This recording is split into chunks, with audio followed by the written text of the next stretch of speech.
let's get started. Majorly awesome boyfriend, Major League zombie killer, just Major, Robert Buckley.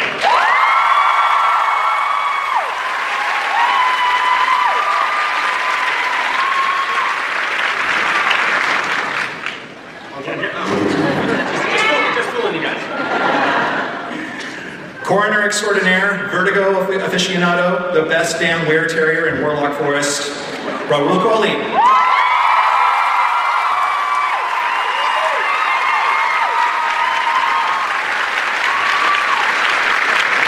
Veronica Mars, party down, not the lead singer of Matchbox 20, Rob Thomas.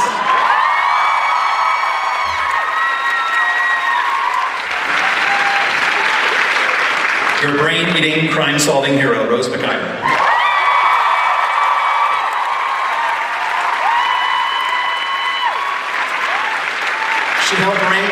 She helped Rob bring Veronica Mars to life, then back to life, and now she's doing the same for Live More, executive producer Diane Ruggiero-Wright.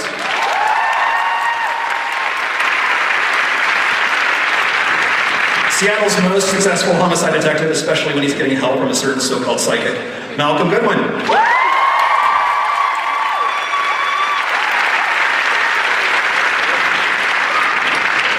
When he's not cultivating cougar concubines or working the brain slicer at the meat cute, you'll find him working on his screenplay, live tweeting its progress. David Anders.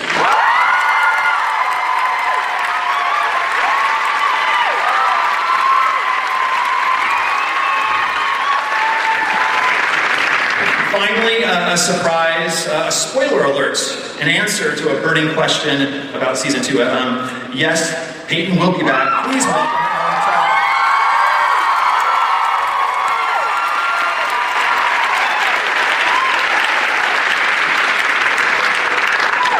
Rob and Diane, I'd love to start with you guys. Just take us back to the start. What attracted you guys to iZombie, the comic, and wanting to adapt it to a series? Like, why did you guys like this? When it originally came to me, the head of Warner Brothers Development came and put the comic book down in front of me and said, "Just look at this cover." She said the CW needs another great female hero. They need the next Buffy, the next Veronica Mars, and this is it. We need you to write it. And so that's, it was really, the cover sold us right away. And the head of Warner Brothers Development said I had to do anything she says. And then Rob told me I had to, and I do everything he says. There you go. Yes. Well, what's been gratifying and enjoyable about working in the genre, the supernatural kind of lace mystery story? Before doing this show, I never got to have much blood or stunts or fight scenes or special effects, and so it's fun now to do a genre piece. Like I was very used to doing two people in a room talking, lots of where Diane and I are relying on being witty, and this time we get action.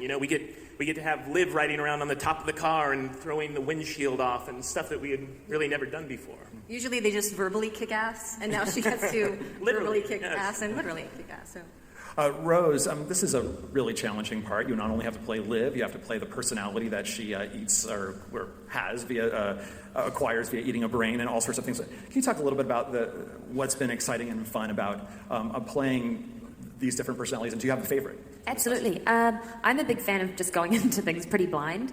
These guys tricked me, basically. I didn't know quite the extent to which each time I ate a brain, I would be taking on the characteristics.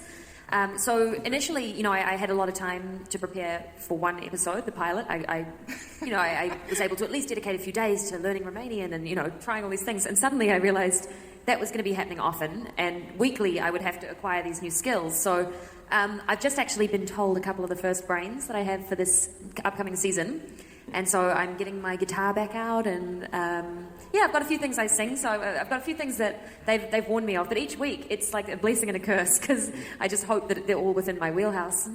Was there a favorite from season 1 or a couple favorites that you enjoyed? I didn't realize how challenging I would find the gamer, because I'm not a computer gamer really. I mean, I loved Crash Bandicoot and I got blisters on my thumbs for like going too hard one weekend.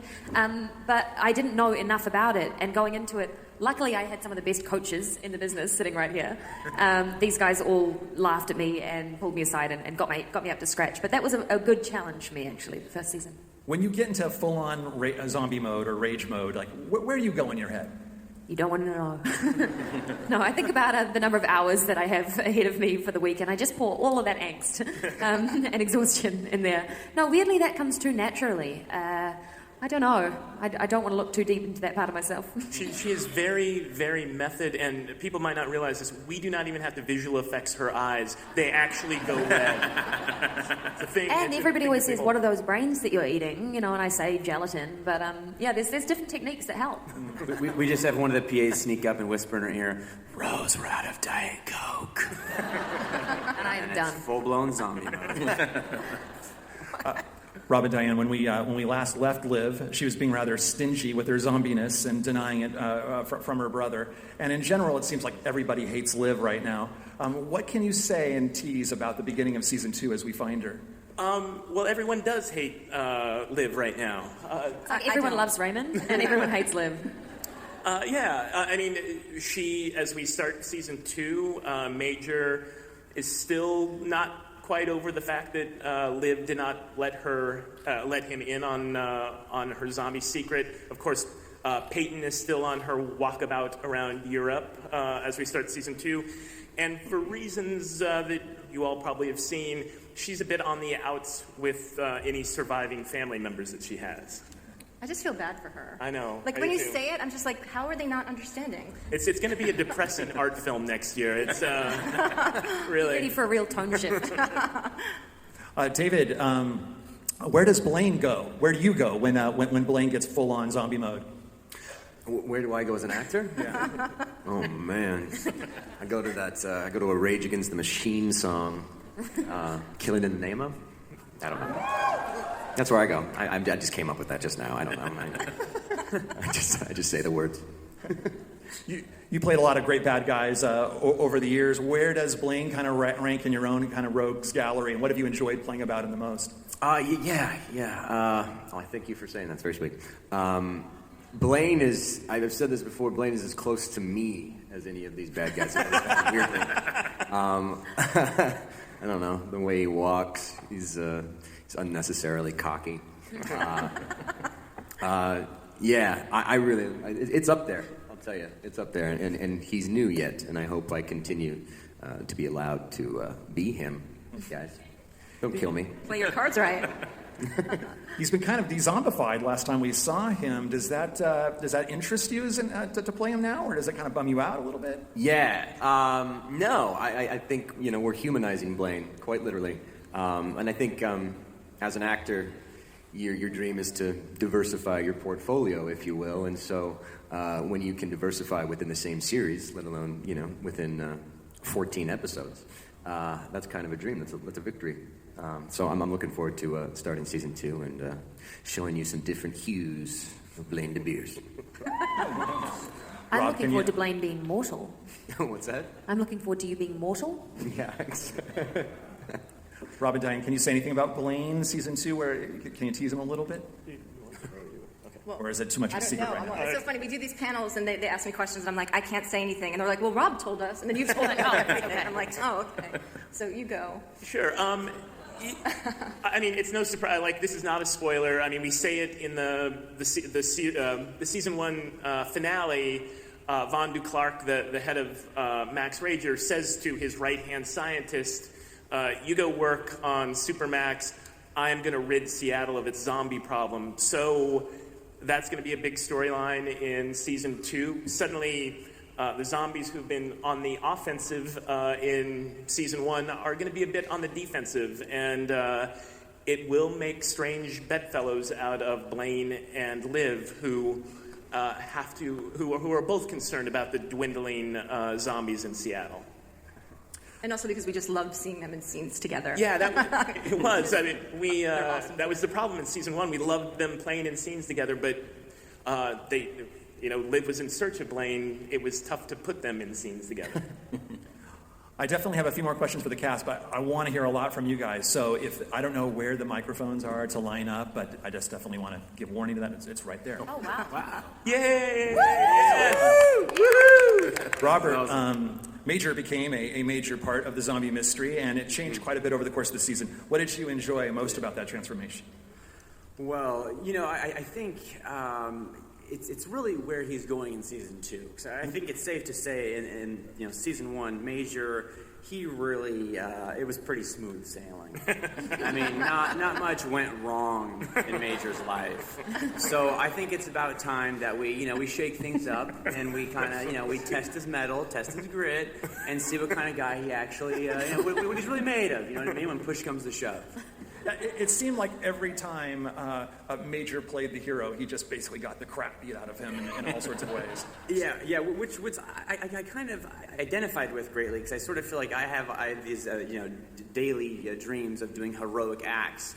But then when reality steps in, I'm like, yeah, that would fail miserably. So I actually see a great bit of myself, in Major, and that it's like A for effort, but D for execution and results.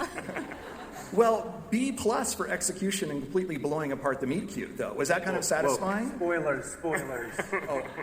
They've seen Just it. kidding, you guys. I kill all the zombies except for Blaine. I kind of panicked there for a second. Was that gratifying to be able to, basically go ballistic there at the end? Oh my God, yeah, and especially considering the fact that it was virtually, a year ago this week that Rob and I were walking back from this panel, and he said, "Hey, I've got an idea of what we want to do with Major first season."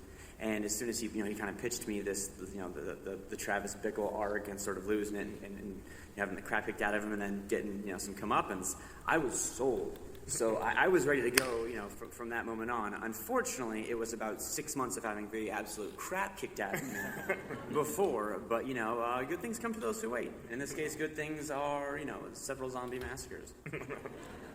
Malcolm, we learned a little bit about Clive's backstory this year. We learned that he had the Vice background, went undercover. What more would you love to learn about Clive in the upcoming season? Well, I would love to see who Clive is dating, if there's a love So would life. Then you're in luck. What'd you say? I said, then you're in luck. Oh, yes. Yeah. That sounds Yeah. Got a spoiler. I didn't even know that. Just what his life is like, when he's not at the precinct, his home life like is like, music he listens to, what kind of cereal he likes. I think that'd be cool. Would you like to see Clive get more involved in the zombie killing action? Yeah, well, I think, he's equivalent to, Lois Lane, not knowing that Clark Kent is Superman, So I think I like playing that. I like him not knowing what's going on. So we'll see how long that lasts. Rahul, I'd love to know, when I met you backstage, you talked about walking the floor and seeing some interesting costumes out there, including some Livs and some Ravis. Yeah. That must be kind of cool. It was, I think, my last year's been so surreal. These guys hired me from London. I wasn't really doing much before, and there's been moments of where I've had to check myself and go, this is crazy. And I think one of the most craziest ones was standing opposite this cosplay Ravi, and he looked good.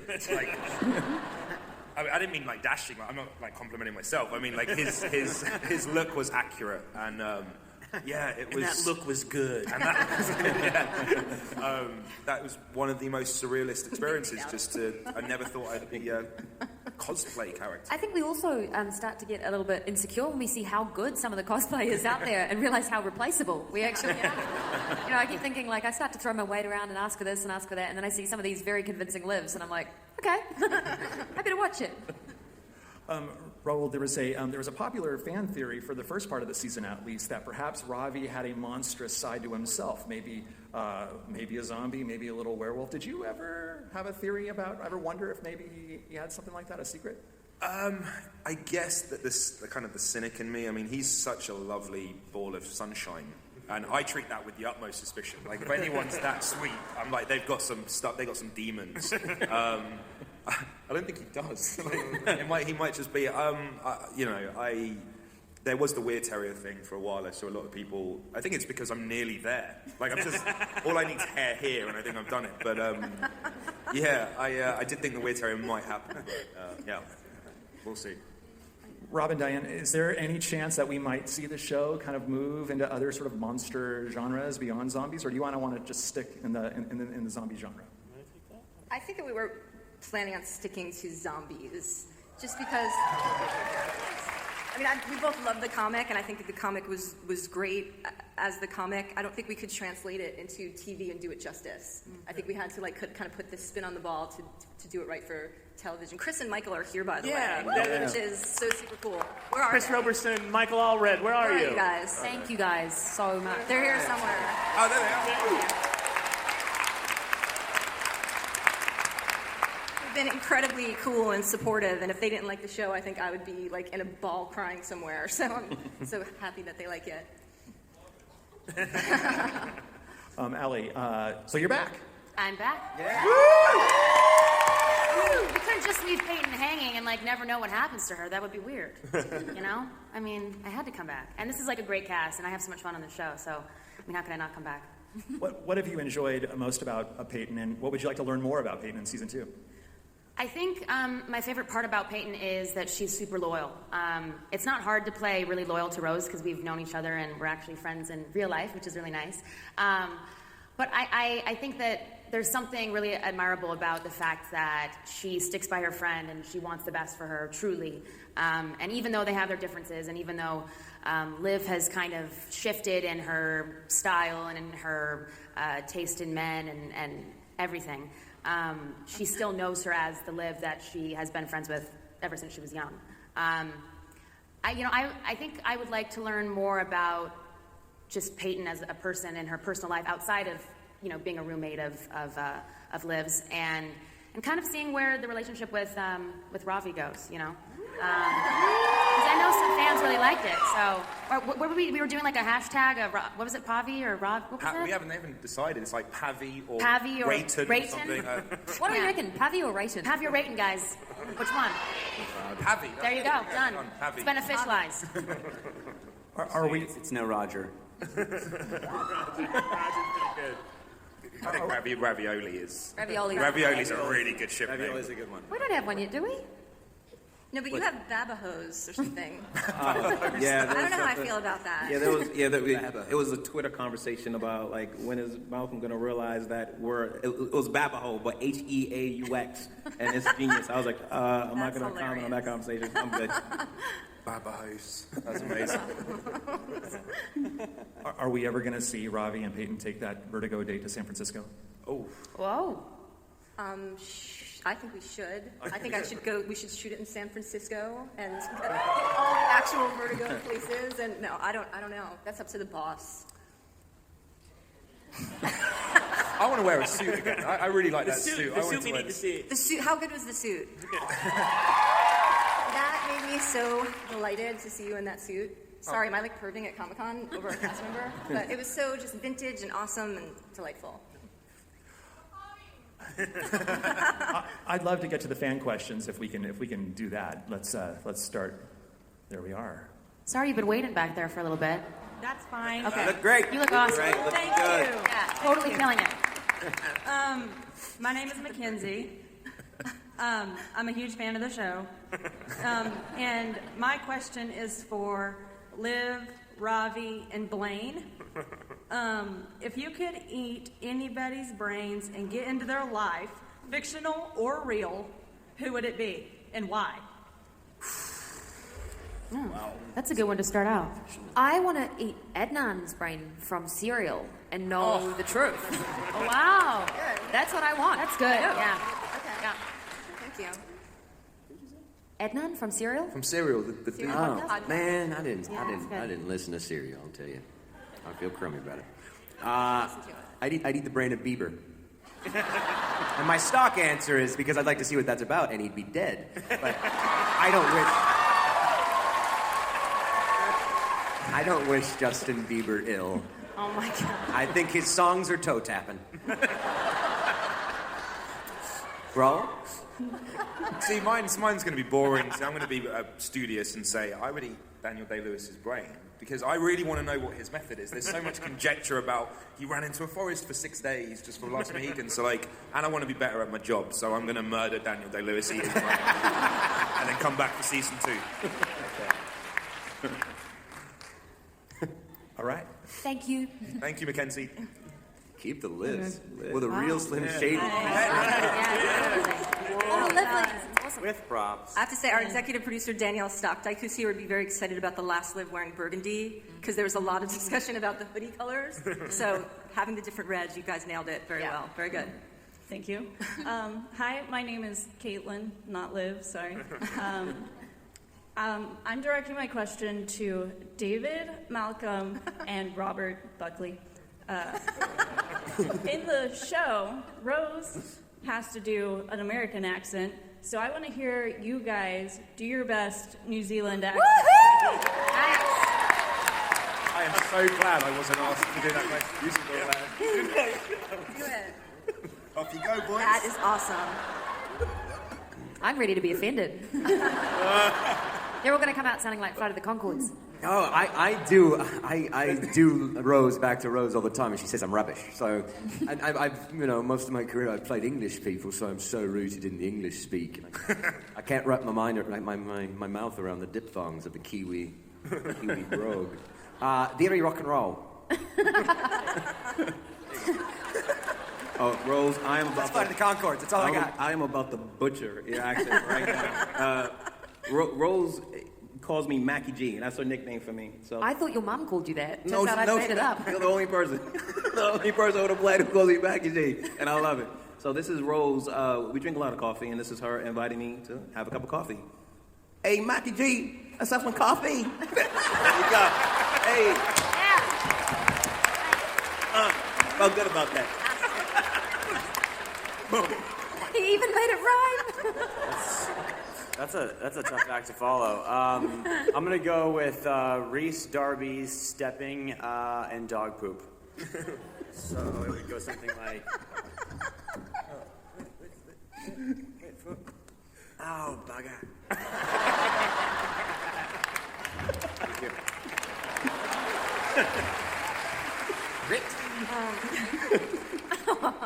So we go. Oh, before you ask your question, this might be a good time to ask this question from Twitter. One of your fans from Twitter, Rose. Liz at LAX asks, would you like to see Liv eat a kiwi in the coming season so you can use your accent? Funnily enough, that was a conversation I've been having with these two in the last day. And we have a few big ideas about how that could happen, and I'm going to be sending a few emails around to some friends of mine back home. I would love to do that. I think we could have a lot of fun. Next question. Okay. My name is Kimberly, and my question is for Rose. What is the funniest or strangest thing that has happened as a result of being on iZombie? Oh, so much. I mean, we film in a morgue, so we have like a pretty macabre sense of humour. And this is why I think I've told this story to a couple of people, but you guys should know. Rahul takes his job very seriously, and he is very good at incorporating his environment into his performance. And he walks around and he made the morgue really his home away from home. And one day we have this fantastic consultant who comes and works with us. She's a medical examiner, and I just realised what story you're telling. and he was doing this big spiel, and he was keeping it interesting and being incredibly professional and wonderful. And we started rolling. He kind of mapped out a few ideas, and they start rolling. And he does this whole amazing monologue, and he gets a ruler that he's been walking around with, and he puts it in his mouth, and he does like the second bit with this ruler hanging out of his mouth. This whole thing finishes. It's great. Full cut, and the morgue consultant comes running over, and she's like, "Just so you know, that's not a prop that was purchased. That was brought from my morgue to this shop." And we were first all like horrified, and then just absolutely lost it with laughter, and called him Death Breath for the rest. She said, "You don't want to know what it's measured, so I hope that will tantalise your imaginations." I'll be doing a kissing booth afterwards. Say, By the way. to make out with you right now. I think I just lost his entire female fan base. They don't call him Hollywood's bad boy for nothing. Yeah. The coalition is reconsidering right now. Coalition. How do you say it? Yeah. Coalition. I Coalition. How do you? What's the other one? The chakra. Chakra bitches was. Whoa. Sorry, guys. It's on Twitter. I didn't say it. No. Come on. Chakra body. Yeah. Chakra body right. Next question. Hi, my name is Charlotte, and Dax Riggs kind of signifies a really significant part of my life, and I was wondering, Rob, if you knew who kind of decided to have him and that song in the intro. Yeah, a buddy of mine from New Orleans sent me that Dead Boy and the Elephant Men record. I think when it came out, around 2007, 2008, and I fell in love with that song long before we were doing the show, but it was actually during the pilot I already had that in mind for a main title sequence. And, the trend has been away from main titles. Now more shows are just doing like a 5-second title card. But I wanted a main title sequence. We have such a complicated concept for our show that I wanted main titles that would sort of hit all the main points very quickly and efficiently. I loved that song so much that I had our music editor. I said I wanted to come in around somewhere between 20 and 30 seconds, and they cut several versions of it into that time. But I was playing it around the cast. We were writing the pilot. Yeah, way back. So it was an idea long before we ever got a show ordered. But it was great. When I played it to the cast, everyone was very psyched. People went around humming it for... Well, during the filming of the pilot, when Ravi performed Surgery on Live, and then he plays music, it played live. That was the song we were listening to. That's the first time we heard it. Yeah. Our main titles make me so happy. Yeah. They're awesome. Michael Allred did them. Michael Allred directed. They're amazing. Next question. Look at the lone Ravi. No, you. Or Liv, sorry. Don't worry about it. Cool, so my name's Love it. Casey. I often try to order coffee at Starbucks as Liv, but I'm afraid they're going to mess up it, so I just go as Liz. Anyways, I'm Chinese, so I have actually had not human brain, but cow brain, and I know that the texture is actually closer to tofu. I know that there's a lot of squishiness about, ew, brain. But besides the trouble of getting the food source, eating brains really isn't all that bad. So my question for Rose, Robert, Rahul, and Malcolm is, seeing after what happened with Major, would you rather die a human or live as a zombie? Oh, that was a long way around to that question. I feel like you called her out for complaining about brain eating. She's like, suck up, eat a brain. Right, but I think it's a good I'm curious about that too. I'm interested in you coming and doing all of the brain eating sequences for me, so that I don't have to. That could work. She's on board. Yeah. Did you get any cow visions? double. Did that happen at all? She called out a movie. Okay, who's going to start with this question? So let's hear it. Would you turn someone or would you? Oh, would I rather live as a zombie? I would be dead or live as a zombie? I'll live as a zombie. I'll live as a zombie. I mean, Especially if I can eat brains and inherit traits like Liv does. Why not? Yeah. I also think more and more, I felt so sorry for her, and it is something I don't wish upon anybody, granted, but when I look back at the flashbacks, I think she was too chill, she had it too easy, and stuff was all too smooth. I think she was probably really boring. And now she's got, a lot more tenacity and courage, and she's overcome a lot. She's edgier. So I think, I'm fine being a zombie now. No one asked me, but I'm going to pick zombie as well. I think the visions is the most attractive thing about being a zombie. The whole astronaut idea that was brought in, the guy wanting astronaut brains, was a great idea to experience things you never did while you were alive. So you think that you're one of those upscale zombies who gets the astronaut and rock star brains, not the murdered homeless teenager brains? TV money. Oh yeah, your TV. Oh yeah. Then you can afford the good stuff then. Yeah. I think I would go zombie just because every night when my mom tucks me in, she whispers in my ear, "You're my favorite," and I just want to know if that baloney is the truth.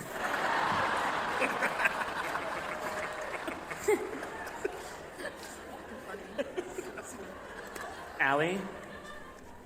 Me? Yeah. I mean, zombie. Then you can live forever.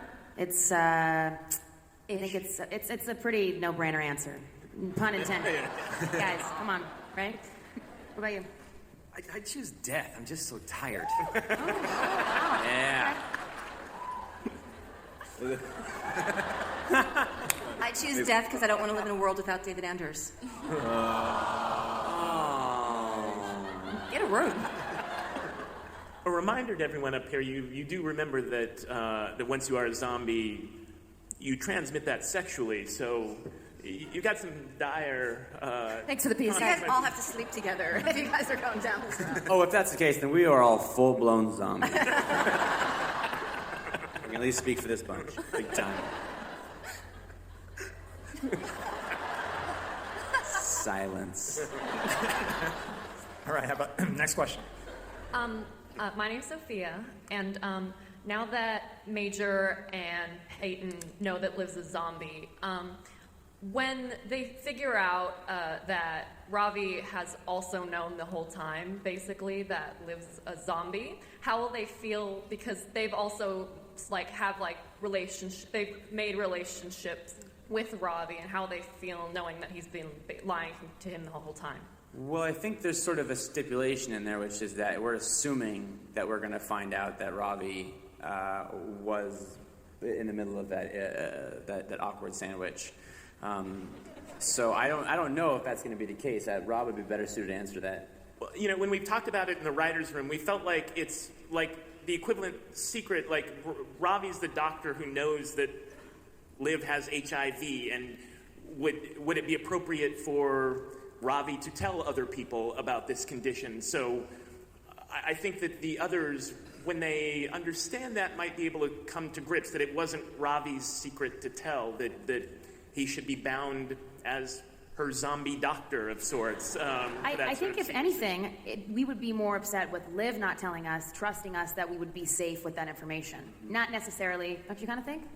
Definitely, yeah. You know? Yeah. More mad at her. Just can't get mad but at then Rob. also understanding why she didn't want to tell us for our own safety and to not involve us in that whole mess. And then we do Between those three characters, with Peyton, Ravi, and Major, all their loyalties are the strongest with Liv. Yeah. They all share that in common. Like, Liv is their strongest link. Yeah. It's not Ravi and Major. It's not Peyton and Major. Like, I think there's no issue between that kind of dynamic. It's all to do with her and protecting her. Drop the ball. I get it.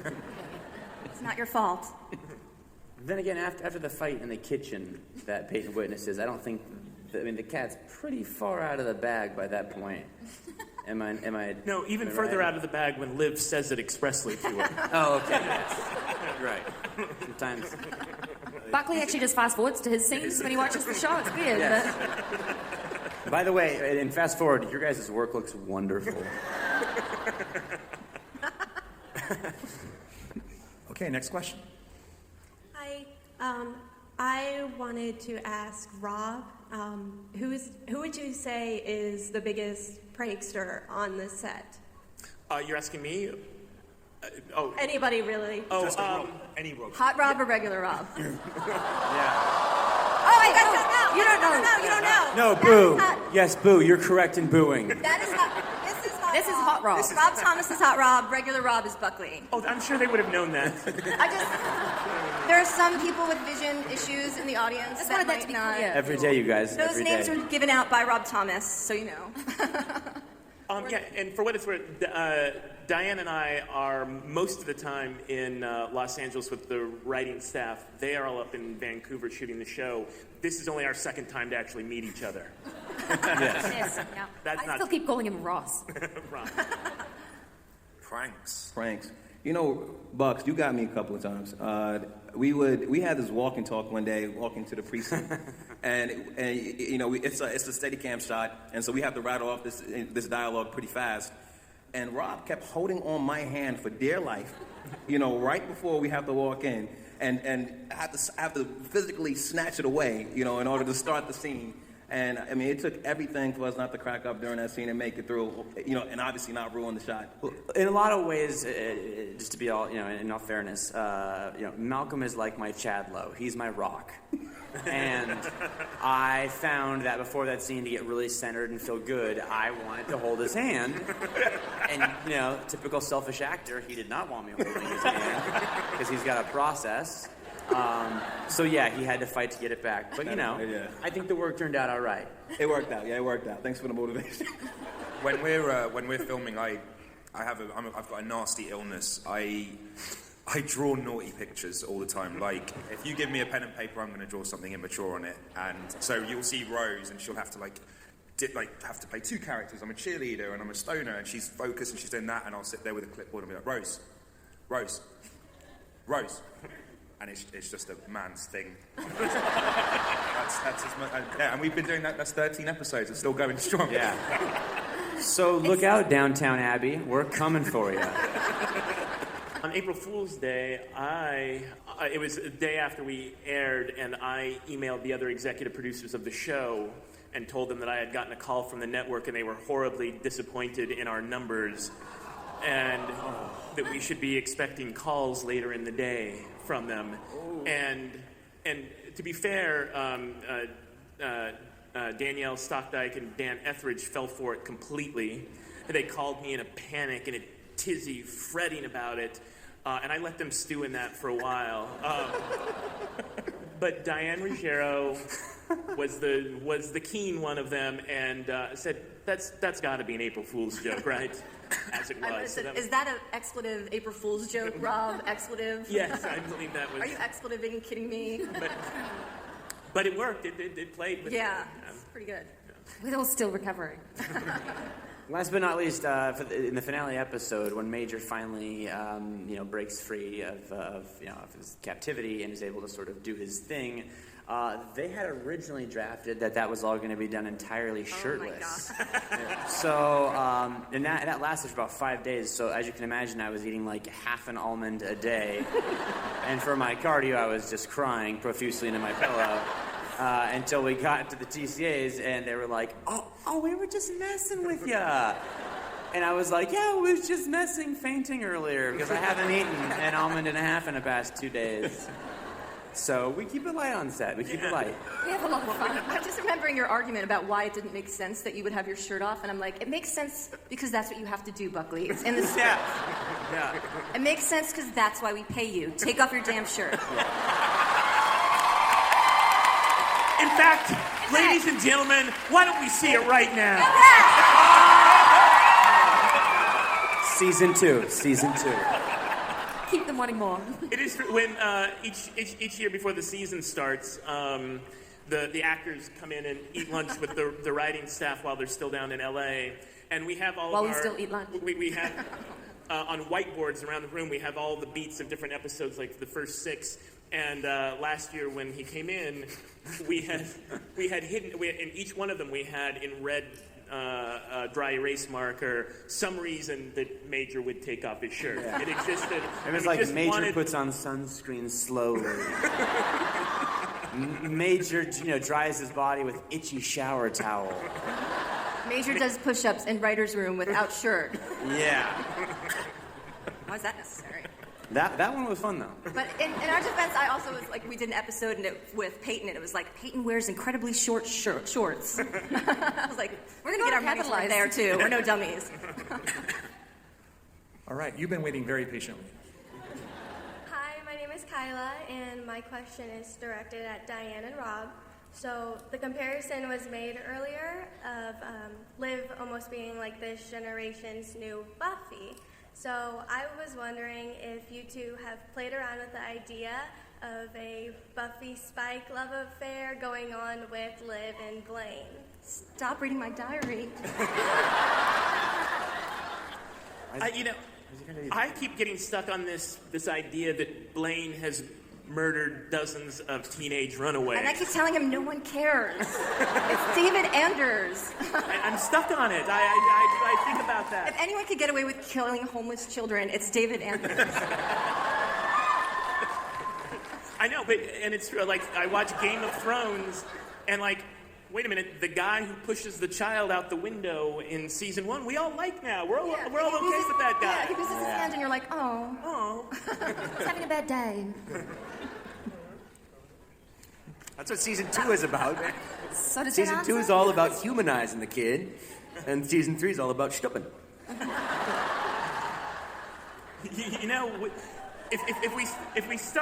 If he turns over a new leaf, maybe we'll think about it. But right now, he's still kid murderer Blaine.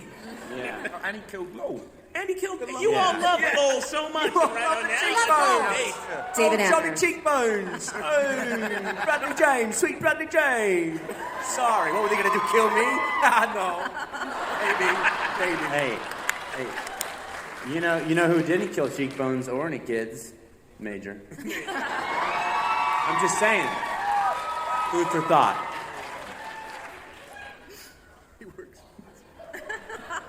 All right, next question. Hi. Jonah! Hey. Anyway, what I was wondering, this is mainly directed at Rob and Rose, but what do you want to see, what abilities do you want to see Liv have? Like that maybe was possibly rejected or you just haven't brought up yet? Well, because I can make this decision right now, I'm going to tell you our first few brains out of the first few brains. Jonah has some power. Episode 1, Grumpy Old Man Brain. Get off my lawn, brain. The part I was born to play. Yes. Episode 2, Frat Boy Brain. Brolicious Brain. Yes. Beer pong and boobs. Episode 3, Real Housewife of Seattle Brain. All right, so we've got some good ones right out of the gate. All right, next question. Hi. My question is for Malcolm. Mom, you swore you were going to ask me a question. What? No. Sorry, no. I'm sorry. My bad. Sorry, bad glasses. Yeah, I thought of a better one. For Malcolm.